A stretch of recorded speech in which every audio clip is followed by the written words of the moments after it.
Salam Bapak Mama, saudara-saudara sekalian. Selamat berjumpa bagi kita di minggu pertama bulan Oktober pada pagi hari ini.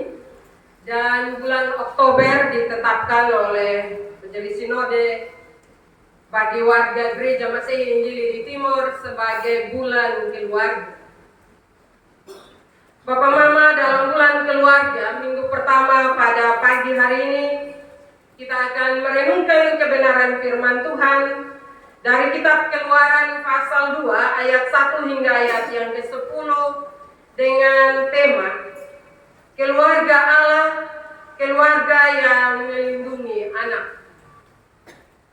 Bapak Mama, saudara-saudara, hari ini kita akan merenungkan salah satu kisah yang penuh kasih dalam Alkitab, yaitu kisah kelahiran Musa yang dicatat dalam Keluaran pasal 2 ayat 1 hingga ayat yang ke-10. Bapak Mama, kisah ini mengajarkan kita tentang bagaimana sebuah keluarga dapat menjadi tempat di mana anak dihargai, diperlakukan dengan penuh kasih, bahkan dalam situasi yang penuh tantangan. Dalam bacaan tadi kita membaca bahwa Musa lahir dalam situasi yang tidak nyaman. Tetapi dalam situasi yang tidak nyaman itu, Bapak Mama, kedua orang tuanya dengan penuh kasih menjaga dan juga melindunginya. Mari kita lebih dalam belajar bagaimana keluarga Musa menjadi contoh bagi kita semua saat ini. Yang pertama, keluarga Musa adalah sebuah keluarga yang melindungi dan mengasihi. Bapak Mama, dalam Keluaran 2, kita melihat bagaimana orang tua Musa, Amram dan juga Yokebed, menghargai nyawa anak mereka.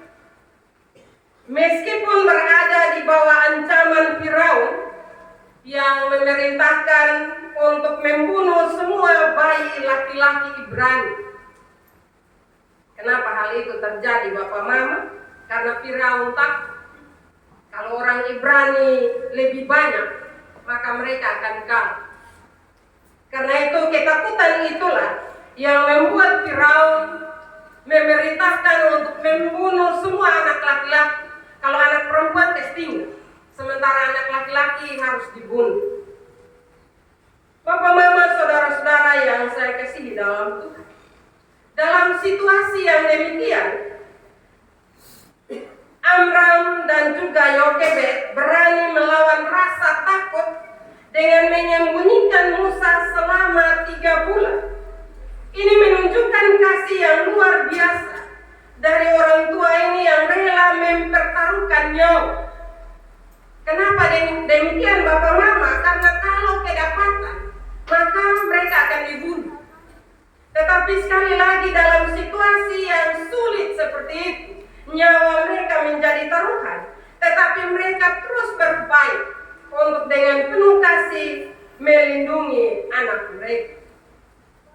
Bapak Mama, pelajaran pertama bagi kita adalah bahwa sebagai keluarga Allah kita dipanggil untuk menghargai setiap anak sebagai karunia Allah. Anak-anak adalah anugerah yang berharga dan patut kita lindungi dari segala ancaman, baik itu ancaman fisik, ancaman emosional maupun rohani. Kita perlu menciptakan lingkungan di mana mereka merasa aman dan dihargai dan dicintai. Bagaimana dengan kehidupan keluarga kita saat ini? Apakah kita sebagai orang tua berupaya untuk melindungi anak-anak kita dari berbagai ancaman mara bahaya yang sementara merajalela ada di sekitar kita? Masing-masing kita memberi jawab kepada Tuhan. Karena tanggung jawab itu Tuhan telah berikan bagi kita sebagai Bapa dan Mama. Belajar dari Musa, belajar dari Amram dan juga Yokebed. Mereka dalam situasi yang sulit terus mereka berupaya untuk melindungi.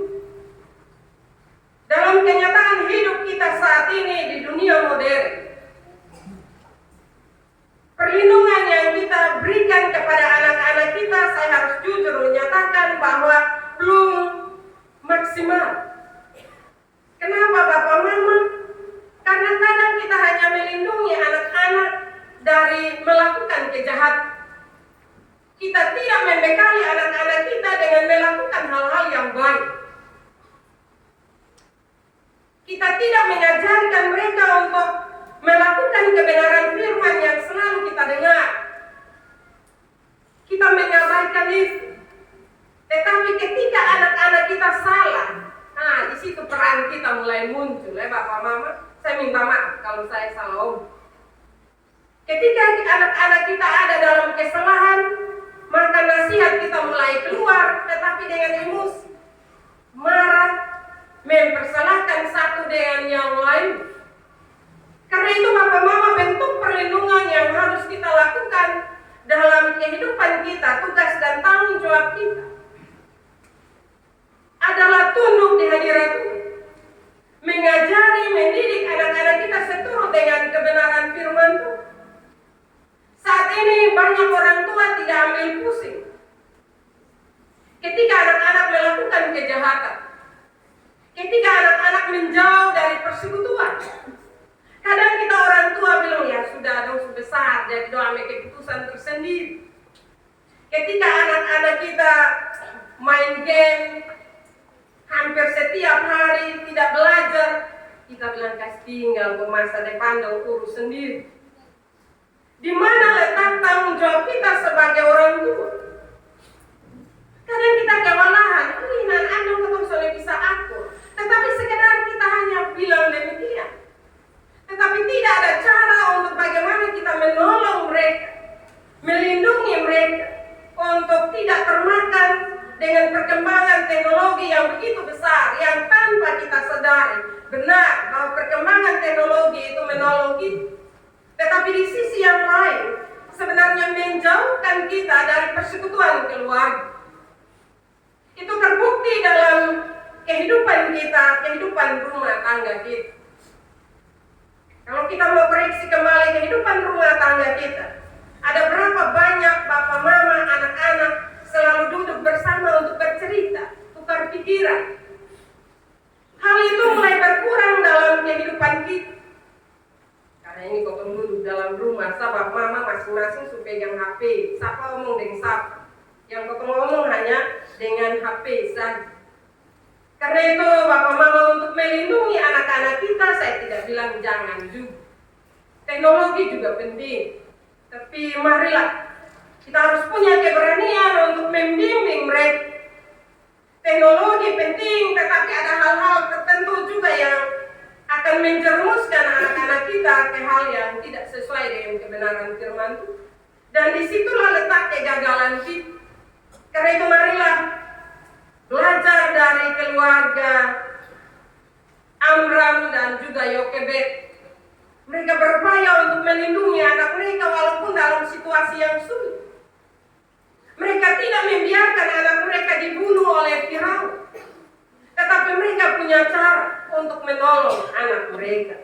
Hal yang kedua, peran keluarga dalam membimbing anak-anak dan mendukung mereka. Setelah tidak bisa menyembunyikan Musa, Yokebed dengan bijaksana menempatkannya di dalam peti pandan yang dilapisi dengan teh. Bapak Mama, saudara-saudara, ini bukan hanya tindakan perlindungan, tapi juga sebuah bentuk kepercayaan kepada Allah. Yokebed punya kekuatan iman yang besar. Dia percaya bahwa ketika dia taruh anak ini dalam peti pandan itu, pasti anak ini akan selamat. Keyakinan iman itulah yang dimiliki oleh Yokebed. Karena itu Bapak Mama, dalam ayat yang keempat, di situ kita juga melihat peran kakak perempuan dari Musa, yaitu Miriam, yang mengawasi adiknya dari jauh. Ia menunjukkan betapa penting peran anggota keluarga dalam mendukung dan juga menjaga satu sama dengan yang lain. Bapak Mama, sebagai keluarga Allah, kita juga dipanggil untuk saling mendukung dan membantu. anak-anak kita untuk bertumbuh sesuai dengan potensi yang Tuhan berikan kepada mereka.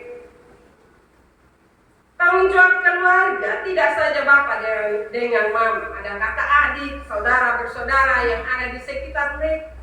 Kita punya peran yang sama untuk bagaimana kita saling menolong, saling membantu satu dengan yang lain. Kita tidak bisa menyerah dan kita bilang masing-masing atau diri, tidak. Ketika kita melihat kesalahan, tanggung jawab kita adalah membimbing orang untuk kembali ke jalan yang benar. Saya tidak bilang kita dengan penuh emosional, memarahi tidak. Tetapi Tuhan beri hikmat bagi kita, bagaimana kita menolong mereka.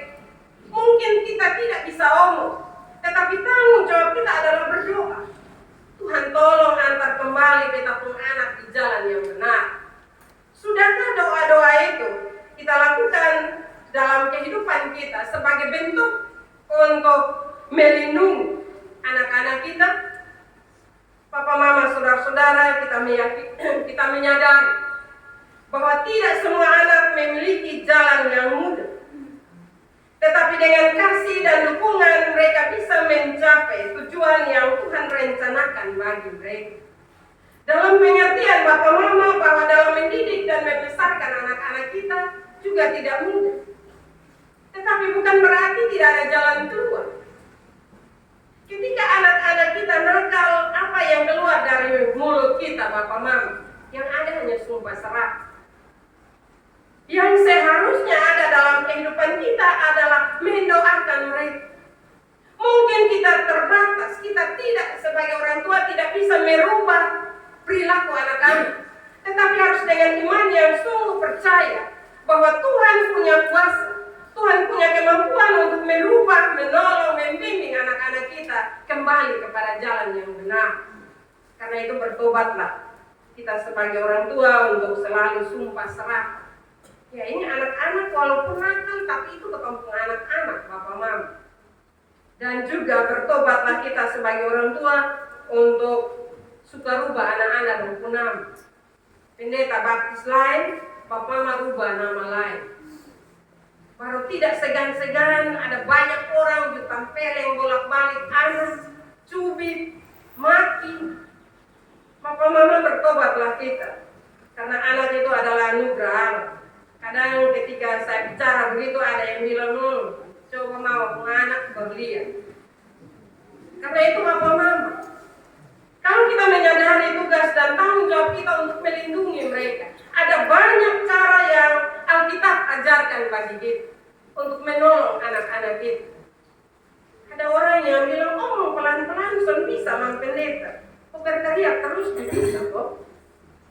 Saya percaya bahwa ketika dalam kenakalan mereka, kalau kita omong dengan lembut, mendoakan mereka, percaya bahwa Tuhan pasti merubah mereka.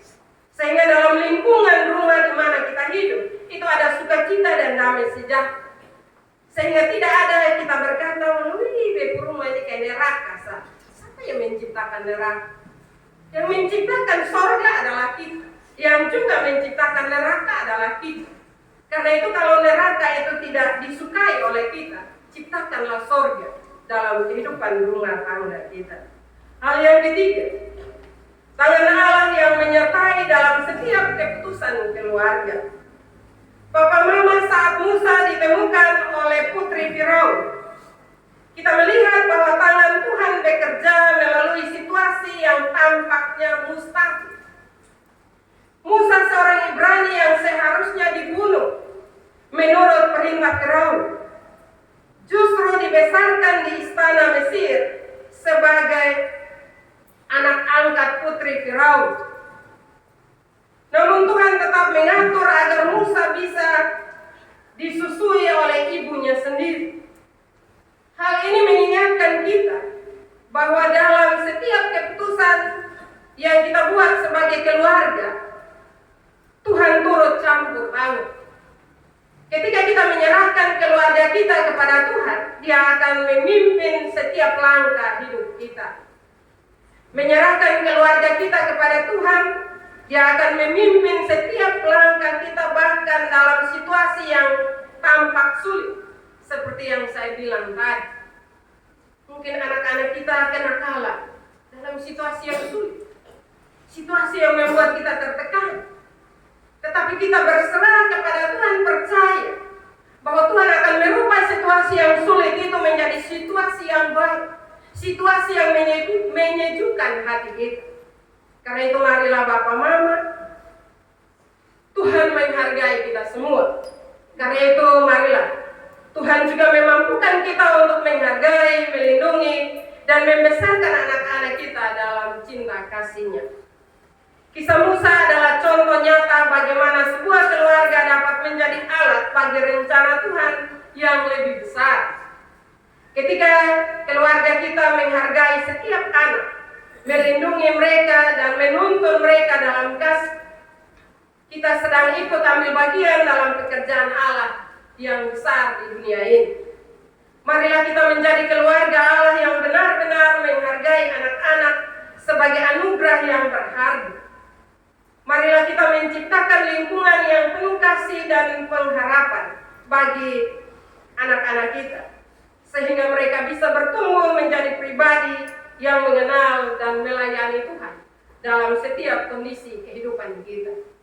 Tentu setiap orang tua punya harapan. Harapan itu sampaikanlah kepada Tuhan.